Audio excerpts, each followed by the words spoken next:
Welcome to the deep dive. So you've brought us this really fascinating book today, 269 Amazing Sex Tips and Tricks for Him by Ann Hooper and Philip Hodson. Yeah, it's quite a collection. It really is. And, well, our mission here is basically to dig through it Yeah. and pull out the most interesting, maybe the most useful bits for our listeners. Kind of a highlight reel, you could say. Exactly, like a fast track to some potentially really eye-opening stuff about enhancing sexual experiences. And you shared excerpts covering, well, pretty much everything. Male and female sexuality basics, specific techniques, toys, lube. Right, even getting into more adventurous things and how sex connects to art or games sometimes, it's a lot. It is a broad landscape, yeah. So we're not going to try and hit every single one of those 269 tips, obviously. No, that would be quite something. It would. But the aim is to pull out the core ideas, Right. what helps with sexual well-being, understanding differences in desire, arousal. And finding creative ways to boost intimacy, pleasure. Yeah. And always, keeping communication and respecting boundaries front and center. Okay, so let's dive in. The book kicks off with this idea of the real man sexually. Mm-hmm. And the message seems to be, right off the bat, just embrace who you are. Yeah, that self-acceptance piece is really strong. It's like, be comfortable with your body, your interests, as long as they're, lawful and not harming anyone. It feels foundational, doesn't it? Like you need that base level of comfort with yourself first. Absolutely. You can't really explore intimacy freely if you're tied up in knots about yourself. The book suggests it's your inner qualities, your personality that really draws someone in. That makes sense. It also touches on fetishes briefly, saying, people who are well-adjusted and okay with their non-harmful interests are often pretty open about them. Right. The key seems to be legality, ethics, and then just being you. Personality as the magnet. Though it does warn about vulgarity, suggests that while some guys might like crude language, women often find it a turnoff. That's an interesting point about potential gender differences in how explicit language lands in, well, intimate moments. Suggests moving away from negativity might help connection. Okay, then it moves to real sex differences. Hmm. And it highlights how visual male arousal often is. Yeah, it states it pretty plainly. Men often get turned on by sight, sometimes without any touch happening yet. And it says, don't be ashamed of that. It's a natural response. Which lines up with a lot of research, doesn't it? Visual cues often seem to play a bigger role for many men, maybe compared to women, where other senses or emotional connection might be more key, especially initially. Right. It presents it just as a common difference, not a judgment. Exactly. But then it contrasts this with unreal sex differences, things that are more about learned comfort. Ah, right, like comfort with your own body. Yeah. It suggests men might develop an ease with their genitals and masturbation earlier, partly because things are more visible down there. So that early sort of practice, as the book puts it, might give a bit of a head start in body awareness. So maybe not innate, but shaped by experience and, well, perhaps societal factors too. That's a really interesting angle, how society and early experiences might shape comfort levels. Maybe historically there was less criticism of boys exploring, Could be. It makes you think about what we assume is inherent versus what's learned. Definitely. Okay, let's tackle the big one. Penis size. Ah, yes, always a topic of interest. The book jumps right in, references Kinsey, other surveys, trying to get a handle on what's typical. And it makes a really interesting point straight away about very large ones, 8 inches plus. Yeah, and not in the way you might expect. It's not about bragging rights. No, quite the opposite sometimes.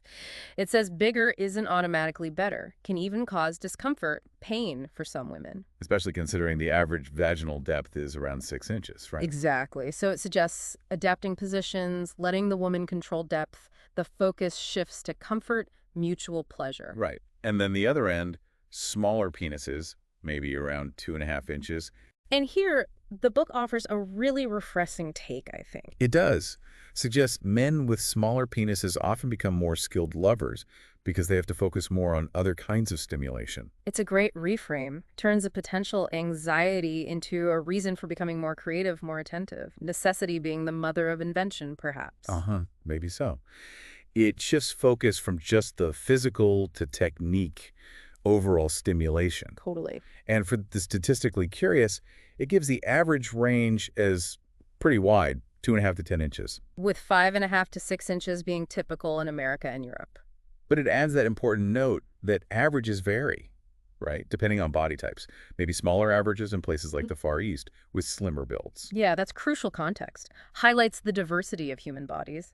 And then there's the practical bit about condom fit finding the right size. Good point. Okay, so beyond size, it does a quick anatomy review. The basics. Cowper's gland, spongy tissue, foreskin, glands. Scrotum, perineum, even the anus is potentially erogenous. A good reminder of all the parts involved. Yeah, a useful primer. Helps understand how different stimulation works. Then it gets into potential ways to enhance erections. Starts with an herb, Wirapuama. Right, from Brazil. Theory is it might boost blood flow, maybe interact with hormone receptors, potentially increasing sex drive, performance. It's interesting seeing these traditional remedies pop up. It is, but always wise to be cautious, right? Maybe talk to a doctor before trying supplements, especially with other health conditions or meds. Traditional use isn't always proven science. Good disclaimer. Absolutely. It also mentions oatmeal, wild oats specifically. Yeah, references a study suggesting it might help sex drive, erection firmness, pleasure. Maybe by freeing up bound testosterone. Again, linking diet and sexual function. Fascinating connections, but like the herbs, probably needs more solid research to confirm. Bodies are complex, responses vary. True. And then there's ginseng, called an adaptogen. Right, supposed to help the body handle stress. Energizing when tired, calming when anxious is the idea. And the book links it to enhancing sexual response, maybe by influencing luteinizing hormone, which affects muscle, stamina, testosterone. Adaptogens are an intriguing concept, helping maintain balance. The potential hormone link could impact sex drive, yeah. But again, individual results will differ. Okay, now for some less fun but important advice. Lifestyle. Ah, yes. The usual suspects. Pretty direct. Limit or avoid tobacco, alcohol, marijuana if top performance is the goal. And it singles out beer, interestingly. Yeah, links it to potential prostate issues, maybe because of increased prolactin levels, which can also dampen desire. That's a specific detail worth noting, prolactin's impact. And it highlights how quickly smoking can affect blood flow to the penis. Like just a couple of cigarettes, pretty immediate. Yeah, that vasoconstriction. It's very direct, tangible advice on the negative impacts. Okay, shifting gears. More playful uses for the penis. Ah, yes. Thinking outside the box. Suggests using it like a massage tool with oil, or even like a vibrator against the clitoris. Claims many women really like that. Or just exploring other parts of the body, like a sneaky snake, as they put it. It broadens the possibilities beyond just intercourse, doesn't it? Totally. Encourages playfulness, exploration, diverse touch. Sex isn't just one act. Then for those thinking about fertility, or maybe oral sex nuances, All right, some practical tips there. boosting sperm production with zinc-rich foods, seeds, nuts. Zinc's important for testosterone and sperm. Makes sense, nutritionally. And altering semen taste. Reduce pepper and salt for less bitterness, blander foods for neutral, or maybe cinnamon and sugar for sweetness. Those two suggestions are maybe more anecdotal, but interesting avenues for those curious. Then a quick bit on grooming. Basic hygiene, shampooing. Trimming pubic hair if you want, using oils for smoothness, personal preference, presentation. Right. A reminder that grooming can boost confidence, attraction. Interesting, it mentions some African traditions too. Yeah, a little cultural nod there. And then Kegels for potentially enhancing penile strength, flexibility. Anal buttock clenches, essentially. Yeah, it even describes exercises like twitching the penis, raising it, and trying to balance a tea towel on it. The tea towel might be a bit ambitious for most, perhaps. I would think so. But the core idea, strengthening pelvic floor muscles with Kegels, is sound, can help erectile function, maybe ejaculation control too. Good point. Okay, now addressing erectile challenges, something many guys face eventually. Important topic. For men over 45, it mentions medications like Viagra, but stresses the warnings, heart conditions, interactions with nitrites, Absolutely crucial safety points. It's not a recreational drug. and reminds users it takes time to work, maybe an hour, and needs stimulation, not an instant magic pill. Right. Foreplay is still essential. Arousal doesn't come from the pill alone. It also mentions Cialis and Levitra as longer-acting options, up to 36 hours, potentially. Newer alternatives, yeah. And for younger men, under 45, experiencing issues. It suggests the cause is often psychological more than physical, but always get a medical checkup first, rule things out. Right. And it normalizes occasional fluctuations. Even mentions James Bond having issues. Yeah. Helps reduce the stigma, I think. It really does. Knowing it's common and often linked to stress or anxiety can ease a lot of pressure for younger guys. It also mentions practical aids like cock rings for psychological ED. And that rather cheeky Cary Grant advice. Yes. It's Tell her you're impotent. She can't wait to disprove it. epic. Definitely unique. Memorable, certainly. Cock rings can help some by restricting blood outflow, but need careful use, not for too long. Good safety tip. Yeah. And finally, in this section, the circumcision debate. The to snip or not to snip. It lays out the pros, often cited hygiene, maybe delayed ejaculation, possibly reduced STIs, And the cons, permanent change, potential desensitization, pain. and seems to conclude it probably doesn't make a huge difference overall. Aims for balance. Yeah, reflects the ongoing discussion, lack of definite consensus, presents the different viewpoints neutrally. Okay, let's pivot. Enhancing female pleasure. Starts with this idea of the all-over-body orgasm. Intriguing concept, emphasizes that erogenous zones aren't just genital. Right. It suggests actively connecting genital excitement with other zones. Breasts, toes, mouth, anus, even armpits. The idea is stimulating these simultaneously with the clitoris makes them more erotically sensitive, potentially more widespread, intense pleasure. Exactly. And stresses seduction as individual.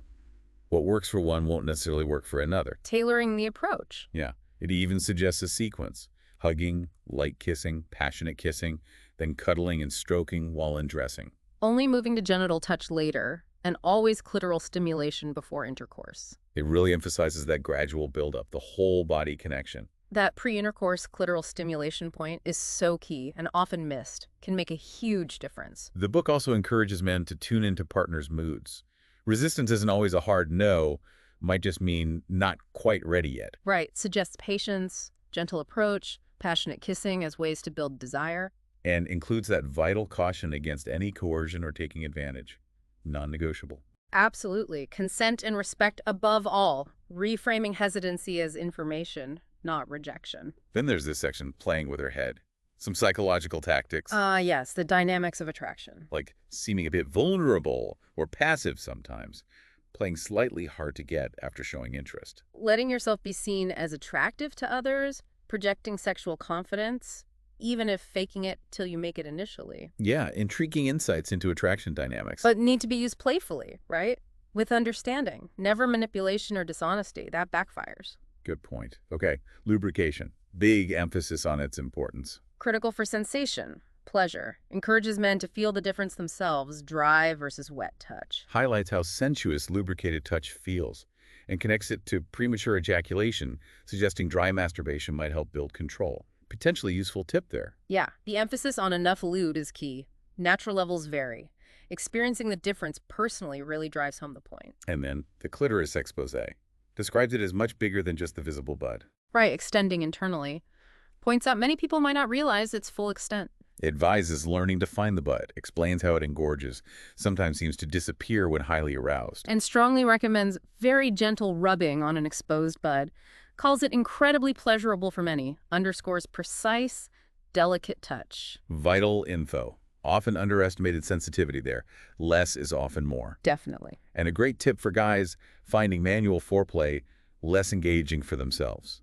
Focus on your hand's sensations. That's a smart reframe. Yeah, reminds us touch is erotic, varying pressure affects your own feeling too. Yeah. The hand is sensual, makes it more mutual. Fantastic perspective. Not just service, but a shared sensory experience. Helps stay present, engaged, which likely makes you better at pleasing her too. And here's reassurance. A limp penis doesn't matter as much as guys might fear, especially during longer sessions. Normalizes the ebb and flow. Right. Says if you're skilled with hands, other touch, a temporary softening isn't a huge deal. And suggests women often enjoy helping partners climax if fluctuations happen. Takes the pressure off, doesn't it? It absolutely can. Liberating perspective. Highlights the value of other intimacy forms and frames women as active participants. Very positive shift. The book also says it's okay to take a break during sex. Just relax. Pauses can foster connection. Good advice. And then understanding her excitement stresses it's way more than just lubrication. Different triggers for different women. It's an exploration. Clitoral massage, dirty talk, extended adoration. Find what resonates. Reinforces that female response is complex, individual. Move beyond simple physiological signs. Open communication is key. And when she seems gone away, Deeply focused during intense pleasure. It's not disengagement, it's deep concentration. A compliment, actually. Right. Don't interrupt. It means you're doing something right. Let it unfold. Valuable insight there. Interpret that distant state positively. Now timing. Best times of the month for higher desire. Suggest maybe 5-10 days after her period, mid-month ovulation, and maybe the day or two before her period starts calls that dynamite time. Playful term. And best times of the year. Spring and autumn. Possibly linked to Sadie, dips in winter-summer mood affecting desire. Interesting correlation. I have just general observations, right? Individual experiences vary a lot. Still, maybe a useful framework for noticing patterns. Exactly. Not rules, just possibilities. Okay, specific techniques. The Thumbelina dance. Yes. Lubricated hand, finger exploring thighs, labia, gently moving closer. Light brushing motions, then accidentally skimming inside the vagina, brushing the clitoris briefly. Teasing, building anticipation. Emphasizes gentle, gradual arousal, focusing on broader zones first, then the more intense ones. The accidental touch adds surprise. Then the G-spot exploration. Upper vaginal wall may be connected to the clitoral root. Suggests using finger pads, varying pressure. Often responds better to firm, steady pressure, not vigorous rubbing. And direct clitoral finger techniques. Gentle pulling, sawing, rimming the hood, circling the tip. Always light touch. Right. Precision seems key. Acknowledges the G-spot potential, but notes not everyone experiences it the same way. The finger techniques offer concrete things to try. And tongue torture. Pleasurable sense, obviously. Essay. Yes. Gentle upward movements with the tongue tip.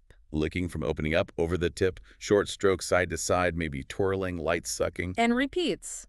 Clitoris is delicate. Gentle approach needed. Too quick or too much pressure is counterproductive. Gentle and deliberate. Seems like the mantra. Overstimulation is uncomfortable, ruins pleasure. So important. Then a whole section on getting to know your lover's body. Communication beyond just words. Yeah, a really comprehensive guide. Asking what feels good, watching reactions, having her guide your hands, experimenting, learning her timing, listening to verbal cues. Understanding preferred pressure, sequences of caresses, creating a mental body map. And warns against common mistakes. Too rough on nipples, too quick or intense on exposed clitoris, misjudging sensitivity.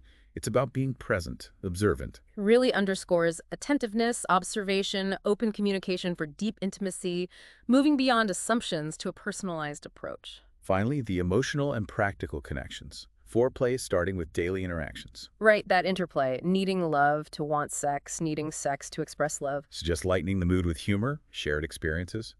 Practical tips like massage, warm wine, appreciating her scent. Broadens the scope beyond just physical acts. Recognizes the vital role of emotional connection, everyday life. And briefly mentions healthy communication after arguments. Positive interactions, avoid blame, express feelings, listen, focus on the present. Good sex life tied to overall relationship health. Absolutely. Including conflict navigation advice is key. Relationship health impacts intimacy significantly. Well, you, our listener, we've just gone through a really deep dive into this huge collection of insights from 269 amazing sex tips and tricks for him. A lot to unpack. Definitely. We covered self-acceptance, physiological differences, countless ways to connect and pleasure a partner. Quite the journey. Indeed.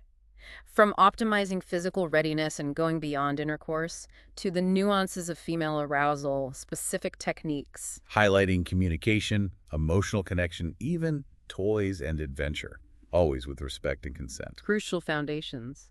And I think the main takeaway, really, is that intimacy isn't a rule book. It's an ongoing exploration. That adventure requires communication. Yeah, the amazing part isn't a fixed formula. It's the process of understanding yourself, your partner, respecting desires, being open, having fun. This material is a great starting point, isn't it? For Yeah. more exploration, more conversations. Absolutely. So for you listening, what stood out most? What are you curious about now? What might you want to explore or try? This is just the start of a personal journey. Hopefully a rewarding one. And as you think about all this, maybe consider this. That core principle of understanding and respecting individual differences, so key in sexual intimacy. How can that apply elsewhere? In other parts of your life, other relationships? Could it foster deeper connection? Empathy there too, definitely something to mull over.